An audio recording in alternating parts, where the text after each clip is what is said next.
Hey guys, welcome back to another episode of Armikrog. Sorry I'm a little late with this one, but I did procrastinate a little bit. My internet wasn't too great when I was over visiting family, but now I'm back home just to see how this goes, and hopefully my schedule can be a little more together since it's just this little thing on the side. I hope I can get more fluent with this, so please stick with me for the time being. So let's get straight into this. Alright, wow, it literally jumped straight back in. Okay, there was this thing to the right over here, which was the little clicks, and those colors, if I believe correctly. Look, it even has a little logo of Aberant. So we could change the color to red. Hopefully this means so this was 1 2 1 2 3. No, that was still wrong. Do I really have to go all the way back to Aberant? Have red. I just need to figure out what these colors mean. I'll try water one more time. Alright, so he went 1 2 1 2 3 1. No. I might have to go back. Can we click on this guy? No. Over here. Oh, there's a lever right here, so we need to find another lever for that.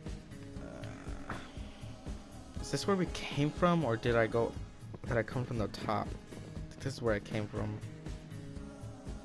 Yeah, this is where it came from, and I was right. This was a symbol when I saw this symbol.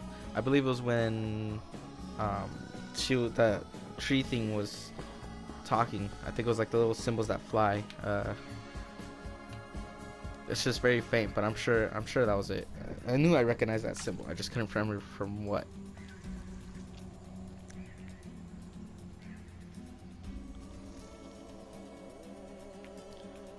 Okay, so I don't think I've been up here. We got is that a dog bowl? Can't interact with nothing. I can still go to the right. Let's check what's in here. I wonder if we can go to the left too. It looks like we can. Oh, this. Okay, no, this is where I came from. Yeah, because the bottom part was just to that was to get to the little shortcut back. I remember that. Okay, so I can't go to the left. There's a little L, upside down L here. I think we can go to the right.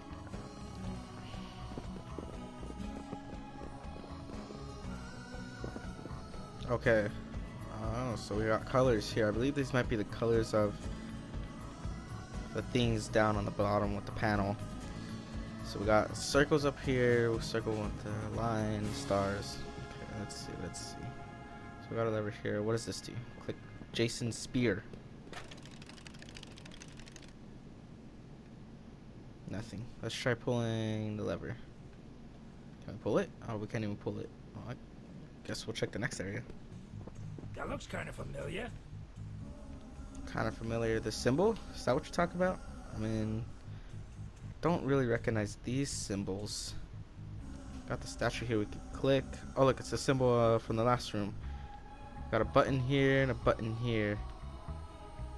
Can't click on, or is that beak? What can you? No, don't go back. Oops.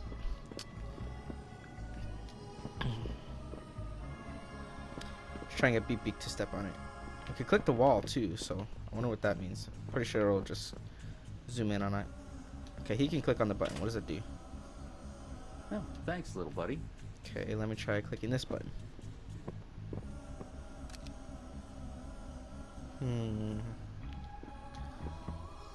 Okay, we'll turn this on. Can I not click it again?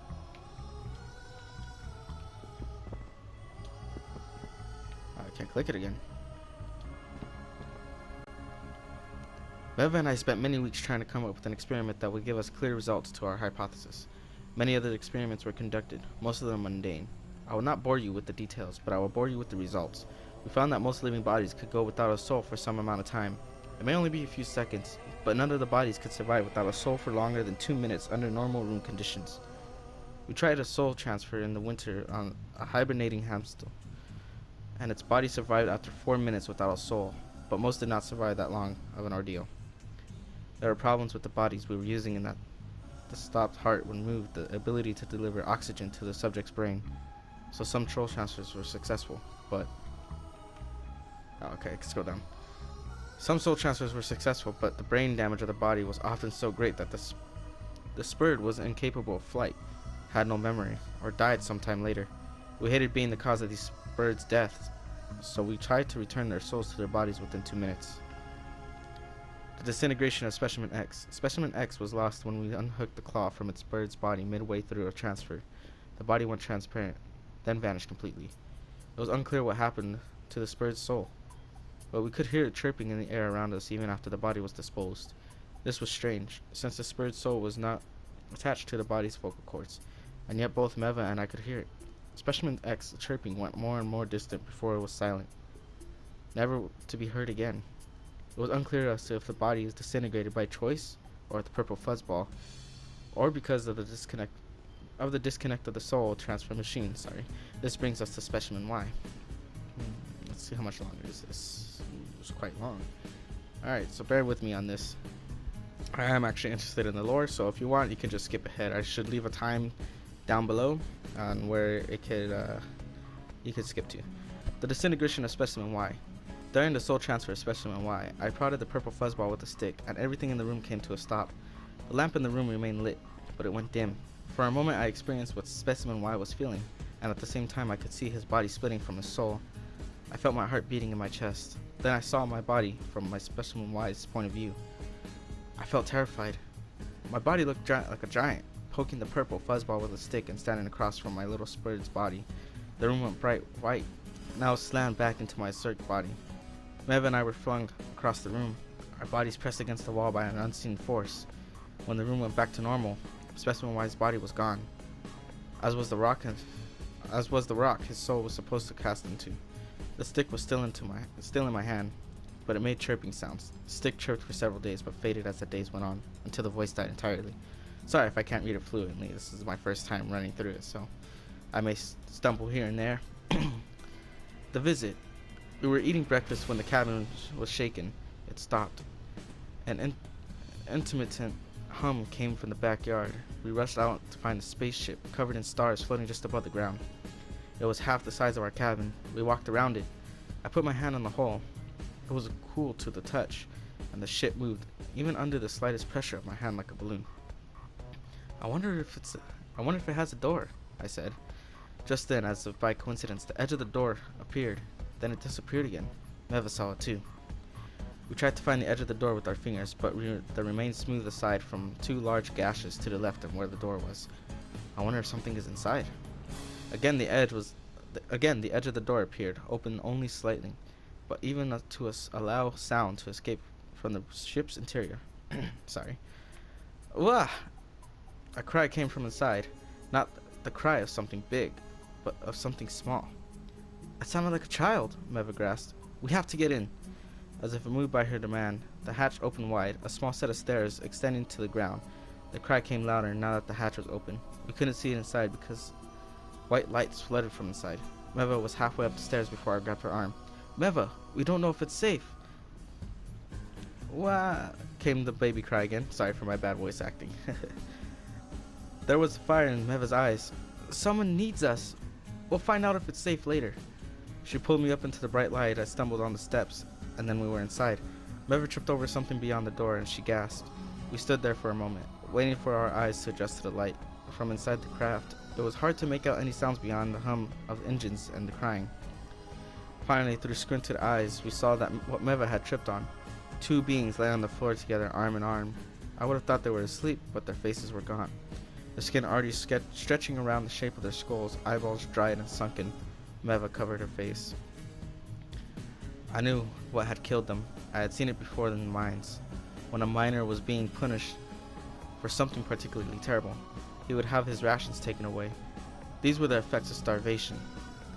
Again, the crying. This time Meva stepped over the corpse and went in search of the source. What if it's a trap? That cry could have been a universal distress signal to attack victims. Maybe this is not a ship. Maybe it's a living entity and it hopes to kill and eat us. You have a great imagination, sir, Meva called over her shoulder. I followed. We passed a small room that caught my attention. Wires traced their way around the ceiling, walls, and floor. They came together at a power grid covered in little crystals inserted into the gaps. The crystals were a dull greenish color. In a small chamber, Mever found the baby in a padded pod, chained to a console. The room was filled with stretches of feces. When Mever lifted the child from her bed, it was easy to see that the smell was coming from her overflowing diaper. Even its pod was smeared with it. "Zerk, quickly, give me your robe," Meva said. Meva removed the dirty wrapping and tossed them back into the pod. Taking my robe, she gently wrapped the child. Though sullied, the child seemed comforted by its newfound freedom from a soggy diaper. Her cry sputtered to a stop. Meva rocked the girl in her arms, singing softly. The baby watched her with wide eyes. The little thing spoke. "Pee." She burped a green bubble. I popped the bubble, and a small crystal fell from it, landing on the floor. It looked just like the crystals I had seen inserted into the grid, except this one was bright green. The baby nuzzled her head into Meva's arms, her eyes closing in exhaustion. Meva looked around the room. "She hasn't been changed for days," Meva observed. It didn't make sense that the two beings on the stairs starved to death while the child seemed to be well fed. I turned the crystals over in my hand, trying to understand. Then it came to me. "They starve themselves to feed the child," I said. "The crystals come from her. They power the ship. She was their only chance of their survival. After they died, the ship ran out of power and drifted into our backyard." Meva smiled. "She found us, Zerk. We could not..." "She found us. You did see where the ship landed, right?" I shook my head. "On the female baby garden. She will be our child." I saw the look on renewed hope in Meva's eyes. Though I doubted any cosmic will was bent on bringing us to this female's child. I did not want to hurt Meva's feelings. Whatever the cause of this coincidence, it was a good thing for Meva's heart to have a child in her arms, a child that needed her. We took P off the ship and brought her into the house. That night, she slept between us, and we could hear her breathing. I put my hand on Meva's hip, and she put her hand on the baby's back. Just before we drifted into a deep and peaceful sleep, I heard Meva say, "You're safe now, P. I love you." A giggle, a burp, pop, a crystal clatters on the floor. The signal. There were several mornings that Meva dreamt the same thing. She saw P being born in the center of the planet, hundreds of thousands of years ago. The dream was strange enough, but its reassurance was troubling. Another oddity was P's diet. It was non-existent. Again and again, Meva tried to get P to eat something, but she would just laugh until she burped up a green bubble. In the corner of the cabin lay a burlap sack, half full of green crystals. "She is not eating, Zerk, and she doesn't even seem hungry," Meva said. It was quite the puzzle. We had both seen her waste inside the ship, so she had to eat something, or at least be capable of it. Meva held P close, and the little green baby smiled, wrinkled her nose, then burped until a huge green bubble formed in the air. I popped it, and it revealed a slightly larger green crystal, about the size of an egg. I picked up the crystal and examined it. It reminded me of something we had once found in a mine. We had found a crystal similar in shape and size, but it was blue. After discovering it, Jackson Rexon was noticeably excited.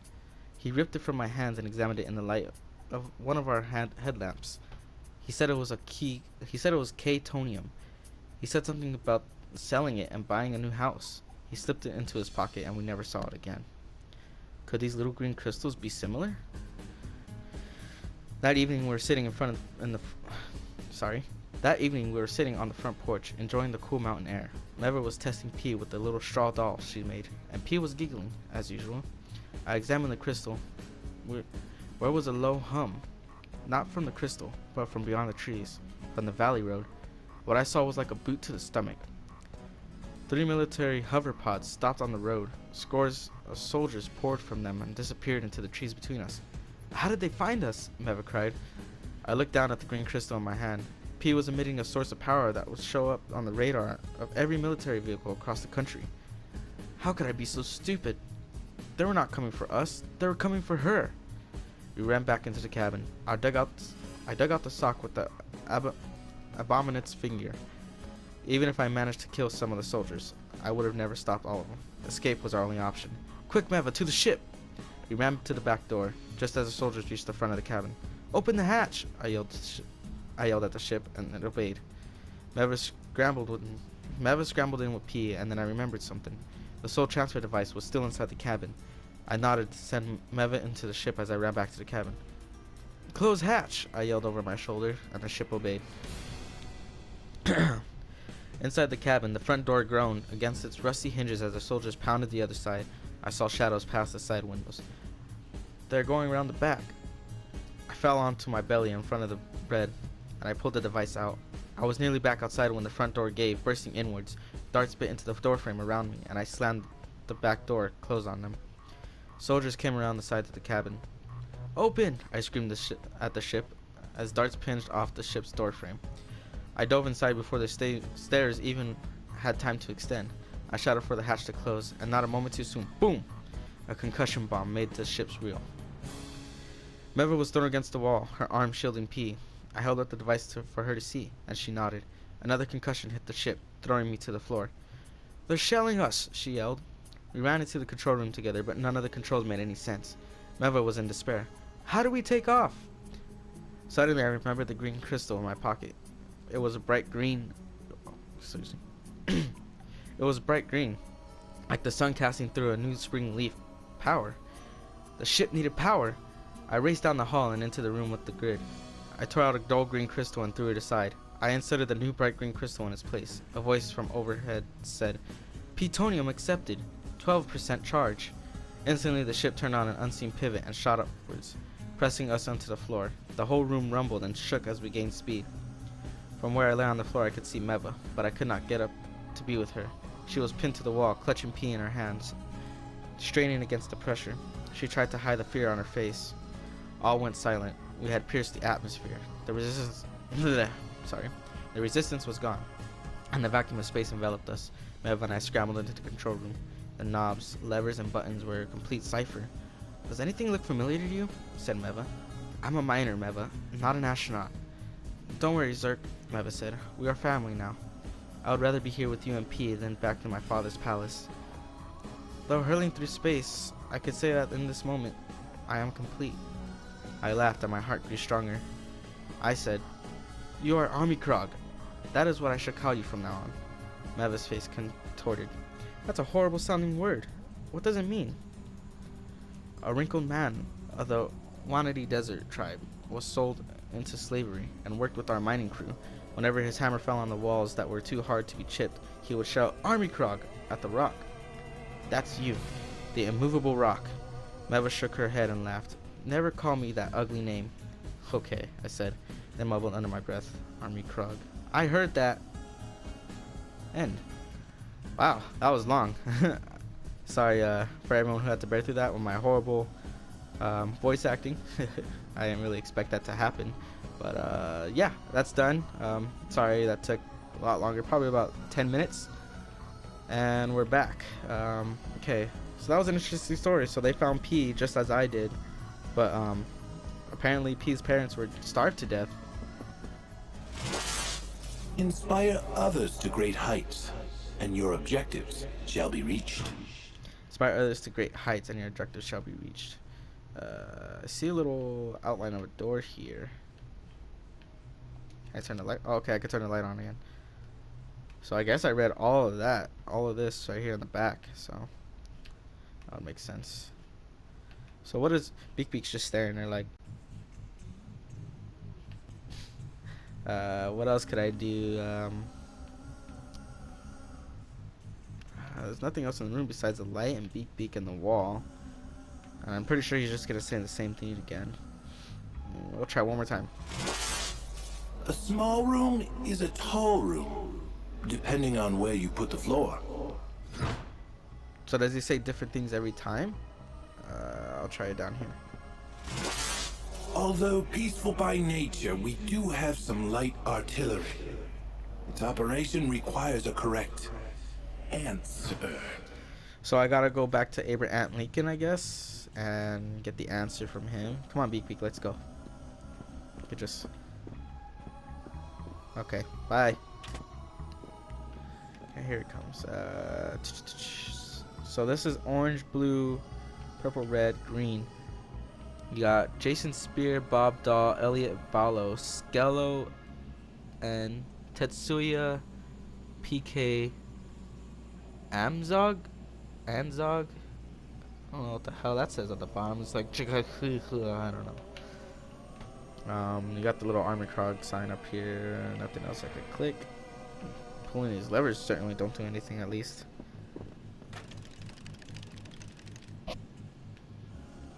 Alright, guess we gotta go back to Abraham Lincoln, so I'm going to put this episode on hold and I'll be right back. Alright, and I'm back here with Abraham Lincoln, and we're gonna have to see what he has to say one more time. Greetings, friend. I am Abraham Lincoln.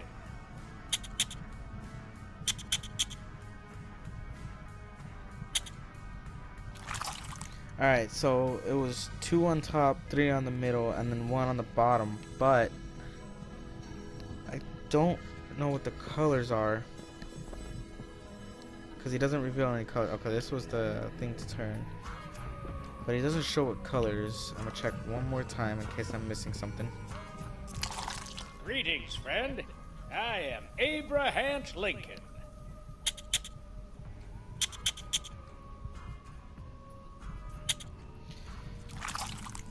Okay, that's the best I could get from that. As to whether the colors, I could only assume the only things that had colors were those statues. So I have to find out what that's all about. I still don't know what to do with that room back there. I'm sure I'll figure it out eventually. It has to do something with P. So I guess the other people, I was kind of like, I was able to grasp what happened within the whole story, but like as I was reading it, I was more focused on just reading it than actually like.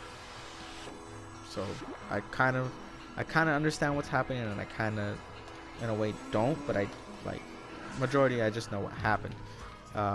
Whether I'm just questioning is the fact that if this all took place on here, on this planet, or if it took place on another planet, and they brought P here. Because Meva and Zerk, I believe his name was, I don't know if that ship brought them here, or to, if they're already here. Like I said, they took a ship and left, so I'd assume they came from another planet onto this planet, but they didn't mention anything about that. At least, sadly, as bad as my memory is, I can't remember. But, yeah, it's actually hard. Yeah, that shortcut really helps a lot. Because now we're already back here.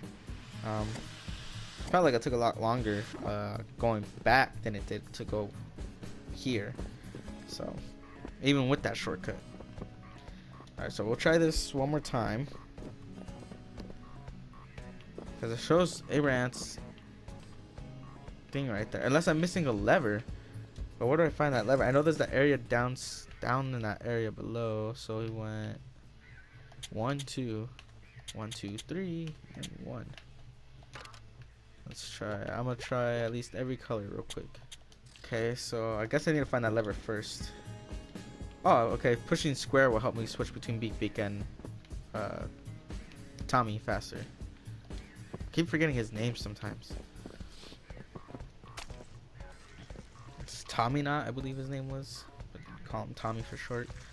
Alright, so we have a door that requires another lever here. We have a switch, I believe, for power. Anything else we can click while we're down here? A door? Click the door, apparently. We can't go in. Click this. I don't know, power. This area is useless. Go back up. I wonder if we click Beak, if we can click the tree octopus looking thing again. Maybe that'll help us.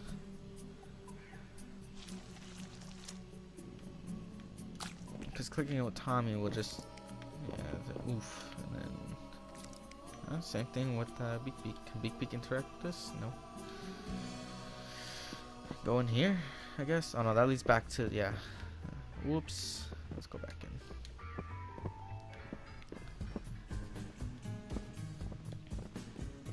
There's a little tunnel up here, so I'm guessing Beak enter. Yeah, Beak will enter through that tunnel that I saw.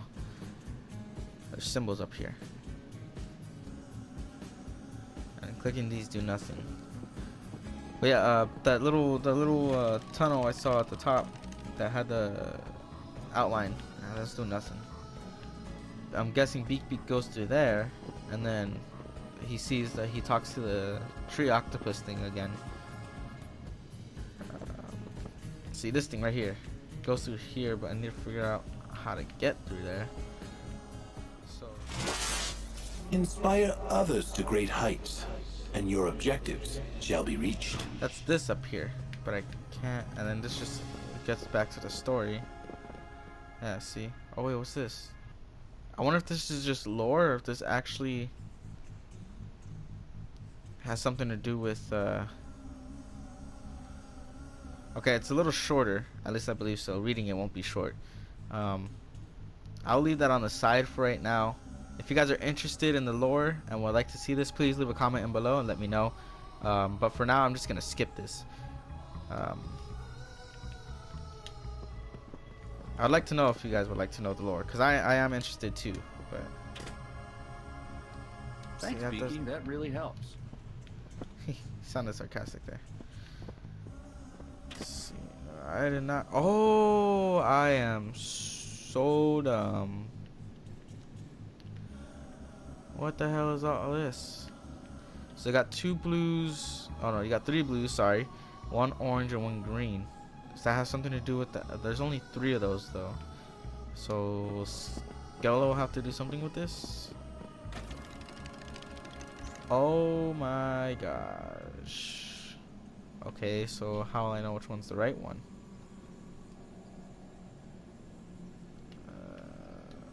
John Spear.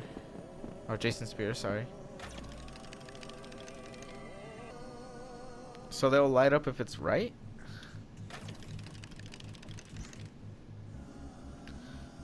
Oh, this one was red. Oh. Okay.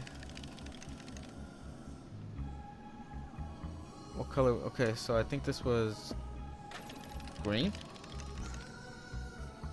Aha, and this one was yellow.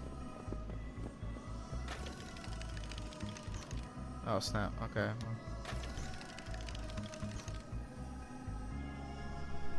So I have to keep that one blue. But how do I change this?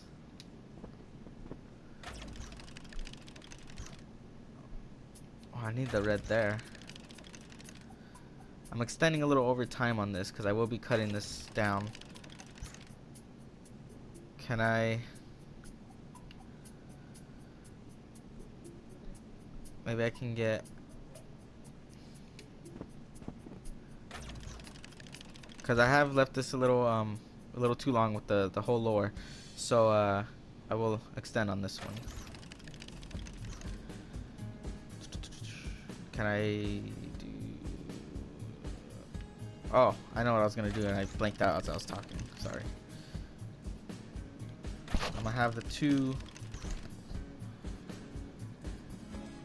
reds.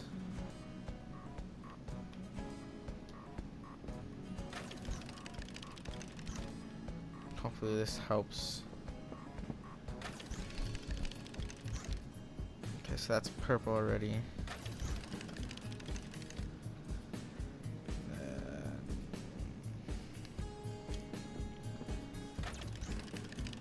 So that way I'll have this red on this blue, make it purple, and I need to make this yellow.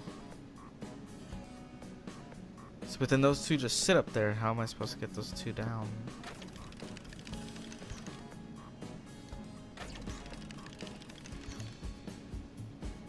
I'm supposed to get the yellow. Oh, God, I'm so dumb.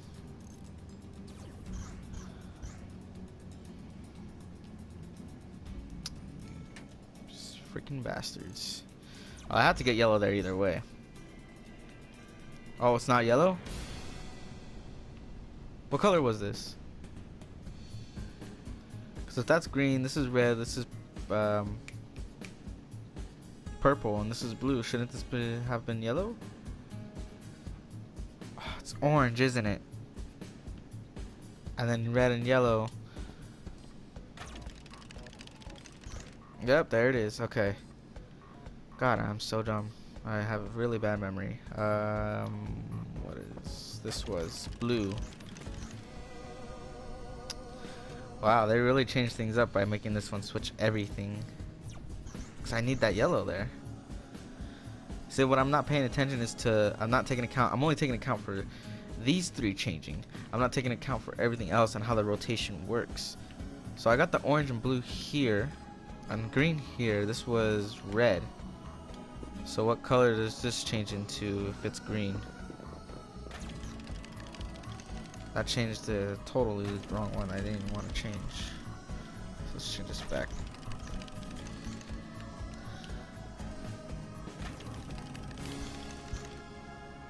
Okay, so that stayed purple. But I need red here. But that's a yellow.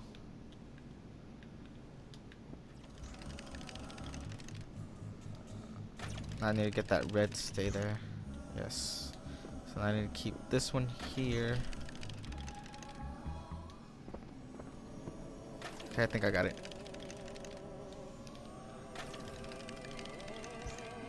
Yes, finally. And that opens something over here. But I've extended this episode too long. I'm gonna have to cut it now, and I'll pick up right after next time though. So I hope you guys enjoyed. If you guys, please leave a like and subscribe. Don't forget to also drop a comment. I would also like to mention I have now made an official Instagram account.